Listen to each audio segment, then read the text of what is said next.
Mrs. Bullfrog by Nathaniel Hawthorne. It makes me melancholy to see how like fools some very sensible people act in the matter of choosing wives.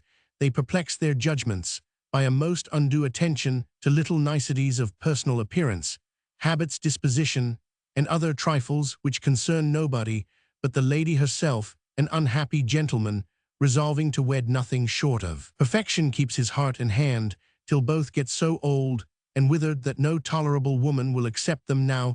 This is the very height of absurdity. A kind Providence has so skillfully adapted sex to sex, and the mass of individuals to each other, that with certain obvious exceptions, any male and female may be moderately happy in the married state. The true rule is to ascertain that the match is fundamentally a good one, and then to take it for granted that all minor objections, should there be such, will vanish, if you let them alone. Only put yourself beyond hazard as to the real basis of matrimonial bliss, and it is scarcely to be imagined what miracles in the way of recognizing smaller incongruities connubial love will effect. For my own part, one freely confess that in my bachelorship I was precisely such an over-curious simpleton, as I now advise the reader not to be. My early habits had gifted me with a feminine sensibility and too exquisite refinement. I was the accomplished graduate of a dry goods store, where by dint of ministering to the whims of fine ladies, and suiting silken hose to delicate limbs, and handling satins, ribbons, chintzes, calicoes, tapes, gauze, and cambric needles, I grew up a very ladylike sort of a gentleman. It is not assuming too much to affirm that the ladies themselves were hardly so ladylike as Thomas Bullfrog. So painfully acute was my sense of female imperfection, and such varied excellence did I require in the woman whom I could love, that there was an awful risk of my getting no wife at all, or of being driven to perpetrate matrimony with my own image in the looking-glass. Besides the fundamental principle already hinted at, I demanded the fresh bloom of youth, pearly teeth, glossy ringlets, and the whole list of lovely items, with the utmost delicacy of habits and sentiments, a silken texture of mind, and above all a virgin heart. In a word, if a young angel just from paradise, yet dressed in earthly fashion, had come and offered me her hand, it is by no means certain that I should have taken it. There was every chance of my becoming a most miserable old bachelor, when by the best luck in the world I made a journey into another state, and was smitten by and smote again, and wooed one, and married the present Mrs. Bullfrog, all in the space of a fortnight. Owing to these extempore measures, I not only gave my bride credit for certain perfections which have not as yet come to light, but also overlooked a few trifling defects, which however glimmered on my perception long before the close of the honeymoon. Yet, as there was no mistake about the fundamental principle aforesaid, I soon learned, as will be seen, to estimate Mrs. Bullfrog's deficiencies and superfluities at exactly their proper value. The same morning that Mrs. Bullfrog and I came together as a unit, we took 2 seats in the stagecoach and began our journey towards my place of business. There being no other passengers, we were as much alone and as free to give vent to our raptures as if I had hired a hack for the matrimonial jaunt. My bride looked charmingly in a green silk calash and riding habit of police cloth, and whenever her red lips parted with a smile, each tooth appeared like an inestimable pearl. Such was my passionate warmth that we had rattled out of the village, gentle reader, and were lonely as Adam and Eve in paradise. I plead guilty to no less freedom than a kiss. The gentle eye of Mrs. Bullfrog scarcely rebuked me for the profanation. Emboldened by her indulgence, I threw back the calash from her polished brow, and suffered my fingers, white and delicate as her own, to stray among those dark and glossy curls which realized my daydreams of rich hair. "My love," said Mrs. Bullfrog tenderly, "you will disarrange my curls." "Oh no, my sweet Laura," replied I, still playing with the glossy ringlet. "Even your fair hand could not manage a curl more delicately than mine. I propose myself the pleasure of doing up your hair in papers every evening at the same time with my own." "Mr. Bullfrog," repeated she, "you must not disarrange my curls." This was spoken in a more decided tone than I had happened to hear until then from my gentlest of all gentle brides. At the same time, she put up her hand and took mine prisoner, but merely drew it away from the forbidden ringlet, and then immediately released it. Now I am a fidgety little man, and always loved to have something in my fingers, so that being debarred from my wife's curls, I looked about me for any other plaything on the front seat of the coach. There was one of those small baskets, in which traveling ladies, who are too delicate to appear at a public table, generally carry a supply of gingerbread biscuits and cheese, cold ham, and other light refreshments, merely to sustain nature to the journey's end. Such airy diet will sometimes keep them in pretty good flesh for a week together. Laying hold of this same little basket, I thrust my hand under the newspaper with which it was carefully covered. "What's this, my dear?" cried I, for the black neck of a bottle had popped out of the basket. "A bottle of Calidore, Mr. Bullfrog," said my wife, coolly taking the basket from my hands and replacing it on the front seat. There was no possibility of doubting my wife's word, but I never knew genuine Calidore such as I use for my own complexion to smell so much like cherry brandy. I was about to express my fears that the lotion would injure her skin, when an accident occurred which threatened more than a skin-deep injury. Our Jehu had carelessly driven over a heap of gravel, and fairly capsized the coach with the wheels in the air, and our heels where our heads should have been. What became of my wits, I cannot imagine. They have always had a perverse trick of deserting me just when they were most needed, but so it chanced that in the confusion of our overthrow I quite forgot that there was a Mrs. Bullfrog in the world. Like many men's wives, the good lady served her husband as a stepping stone. I had scrambled out of the coach, and was instinctively settling my cravat, when somebody brushed roughly by me, and I heard a smart thwack upon the coachman's ear. "Take that, you villain!" cried a strange, hoarse voice. "You have ruined me, you blackguard! I shall never be the woman I have been." And then came a second thwack aimed at the driver's other ear, but which missed it and hit him on the nose, causing a terrible effusion of blood. Now who, or what fearful apparition was inflicting this punishment on the poor fellow remained an impenetrable mystery to me. The blows were given by a person of grisly aspect, with a head almost bald, and sunken, cheeks apparently of the feminine gender, though hardly to be classed in the gentler sex, there being no teeth to modulate the voice. Mumbled fierceness, not passionate, but stern, which absolutely made me quiver like calf's foot jelly.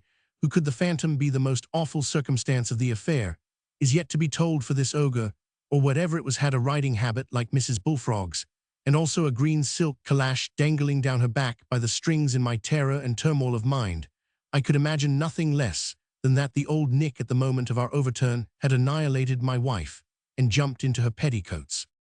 This idea seemed the most probable, since I could nowhere perceive Mrs.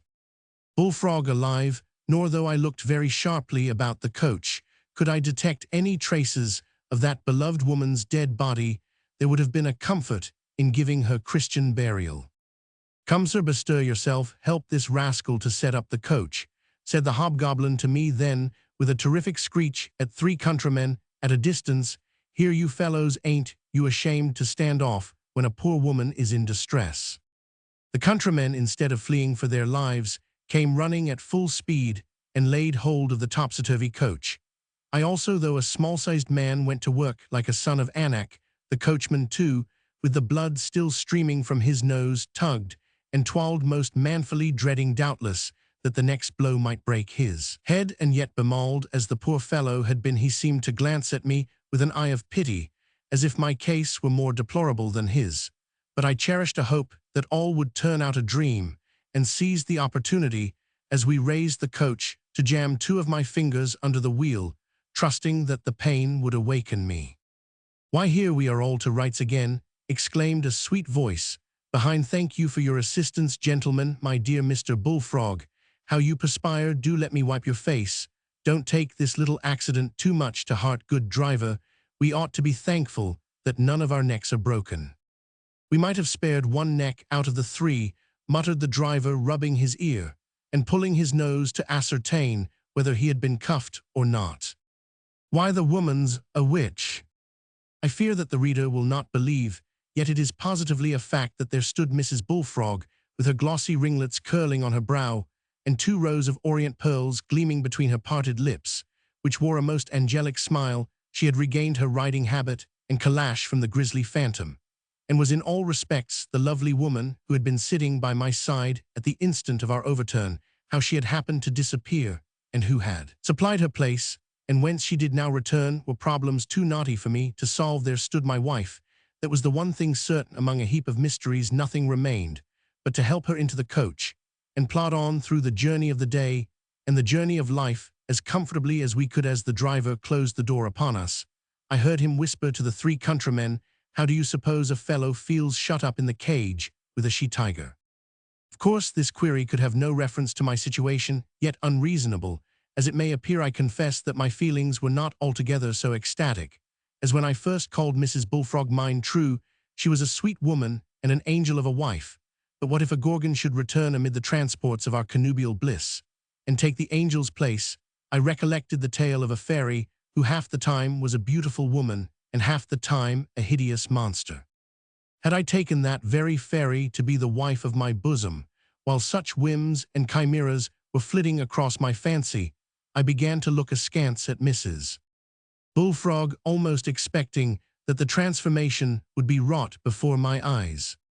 To divert my mind, I took up the newspaper which had covered the little basket of refreshments, and which now lay at the bottom of the coach, blushing with a deep red stain and emitting a potent spirituous fume from the contents of the broken bottle of Calidore. The paper was 2 or 3 years old, but contained an article of several columns in which I soon grew wonderfully interested. It was the report of a trial for breach of promise of marriage, giving the testimony in full with fervid extracts from both the gentleman's and lady's amatory correspondence. The deserted damsel had personally appeared in court, and had borne energetic evidence to her lover's perfidy and the strength of her blighted affections on the defendant's part. There had been an attempt, though insufficiently sustained, to blast the plaintiff's character, and a plea in mitigation of damages on account of her unamiable temper. A horrible idea was suggested by the lady's name. "Madam," said I, holding the newspaper before Mrs. Bullfrog's eyes, "and though a small, delicate, and thin-visaged man, I feel assured that I looked very terrific." "Madam," repeated I through my shut teeth, "were you the plaintiff in this cause?" "Oh, my dear Mr. Bullfrog," replied my wife sweetly, "I thought all the world knew that." "Horror, horror!" exclaimed I, sinking back on the seat. Covering my face with both hands, I emitted a deep and death-like groan, as if my tormented soul were rending me asunder. I, the most exquisitely fastidious of men, and whose wife was to have been the most delicate and refined of women, with all the fresh dewdrops glittering on her virgin rosebud of a heart. I thought of the glossy ringlets and pearly teeth, I thought of the Calidore, I thought of the coachman's bruised ear and bloody nose, I thought of the tender love secrets which she had whispered to the judge and jury, and 1,000 tittering auditors, and gave another groan. "Mr. Bullfrog," said my wife. As I made no reply, she gently took my hands within her own, removed them from my face, and fixed her eyes steadfastly on mine. "Mr. Bullfrog," said she, not unkindly, yet with all the decision of her strong character, "let me advise you to overcome this foolish weakness, and prove yourself to the best of your ability as good a husband as I will be a wife. You have discovered, perhaps, some little imperfections in your bride. Well, what did you expect? Women are not angels. If they were, they would go to heaven for husbands, or at least be more difficult in their choice on earth." "But why conceal those imperfections?" interposed I tremulously. "Now, my love, are not you a most unreasonable little man?" said Mrs. Bullfrog, patting me on the cheek. "Ought a woman to disclose her frailties earlier than the wedding day? Few husbands, I assure you, make the discovery in such good season, and still fewer complain that these trifles are concealed too long." "Well, what a strange man you are, Poe, you are joking." "But the suit for breach of promise," groaned Roman 1R. "And is that the rub?" exclaimed my wife. "Is it possible that you view that affair in an objectionable light, Mr. Bullfrog? I never could have dreamed it. Is it an objection that I have triumphantly defended myself against slander, and vindicated my purity in a court of justice? Or do you complain because your wife has shown the proper spirit of a woman, and punished the villain who trifled with her affections?" But persisted I, shrinking into a corner of the coach. However, for I did not know precisely how much contradiction the proper spirit of a woman would endure. "But, my love, would it not have been more dignified to treat the villain with the silent contempt he merited?" "That is all very well, Mr. Bullfrog," said my wife slyly, "but in that case, where would have been the $5,000 which are to stock your dry goods store?" Mrs. Bullfrog, upon your honor, demanded I, as if my life hung upon her words, is there no mistake about those $5,000? Upon my word and honor, there is none, replied she. The jury gave me every cent the rascal had, and I have kept it all for my dear Bullfrog. Then thou, dear woman, cried I with an overwhelming gush of tenderness, let me fold thee to my heart.